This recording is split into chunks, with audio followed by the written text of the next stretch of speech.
Okay, Thursday, August 18th. Make a quick video here on both the TQQQ and SQQQ indexes. On both of these, they are kind of tricky in terms of really trying to have a strong prediction of where they head next, because I could see it's very clear where the trends are going and where, until things change, things should go, but they've also been moving in the same direction for a long time now. So it's hard to say, if the exhaustion risk is setting in, but it's kind of clear in terms of taking certain trades and kind of seeing where targets are in the very short run. But in terms of any real significant long-term prediction, do we continue up or down, or do we reverse? That's hard to say, and I'll show you why. So in other words, if we look at the TQQ first, I mean, obviously, when I look at a chart like this, yeah, I see the big green bar, moving to the upside last month, and now in August here we're heading higher. So we are projecting up by the end of the month to the highs up here, which we haven't reached yet. So let's just say, the month of August is still green. We're nowhere near the open of this month, reversing lower. So only by the end of the month am I going to really determine if we can possibly be reversing. But there could be, an early sign of that developing here on the weekly chart. And you can see here the exhaustion risk. We've been up, let's call it 1, 2, 3, 4, 5, 6, 7 bars in a row to the upside. Now, yeah, I have a target up here still, but after all this action, you definitely at any point can have a little bit of a weekly pullback. So you can kind of play those short term to kind of hit those targets and then see if, then it starts back up again on the weekly chart.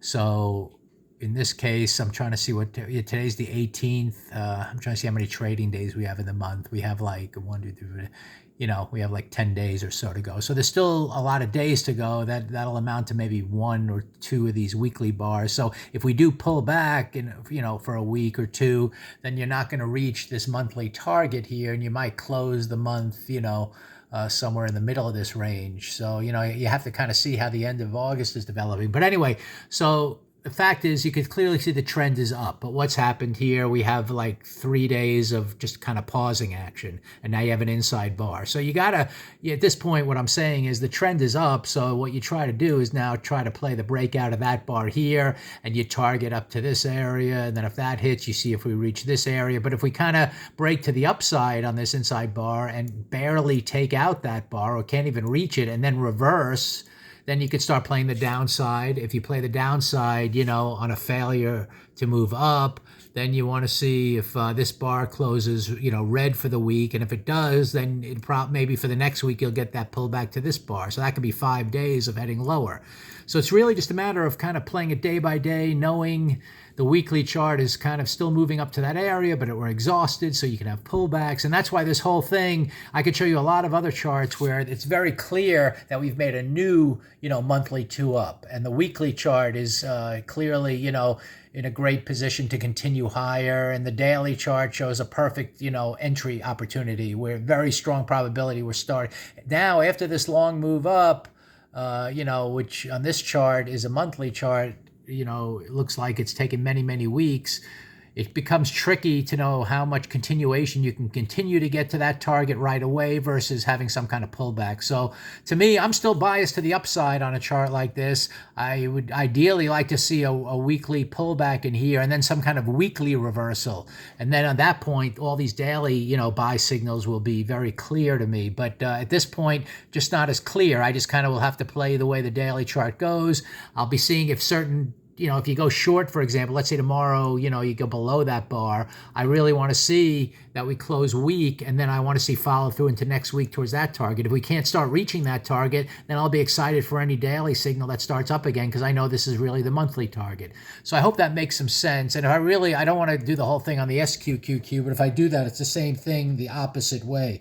I mean, as soon as I look at this chart, I see the downward bias. I mean, I look immediately, I see the, monthly two down red, and we're heading towards these lows. If anything, this one looks clearer to me that we're heading towards these lows, which means the other one's going to be heading to the highs. But again, we have that big, all these months down, weeks down, and now you're kind of pausing in here. So I feel pretty comfortable we're heading lower on this one.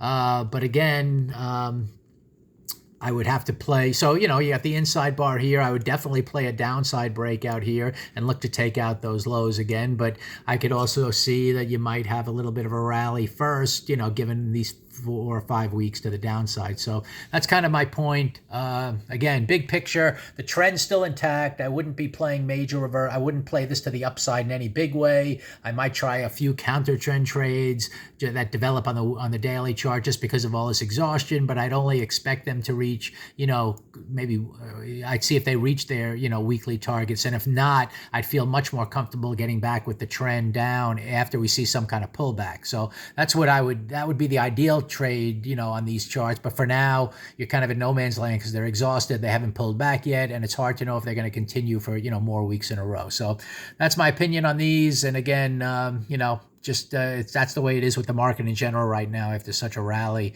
off the lows, it's kind of hard to know. The ideal entries are going to be if we could get some kind of pullback that doesn't really reverse the trend and then starts back up. So we'll see what happens, but that's it for these two indexes.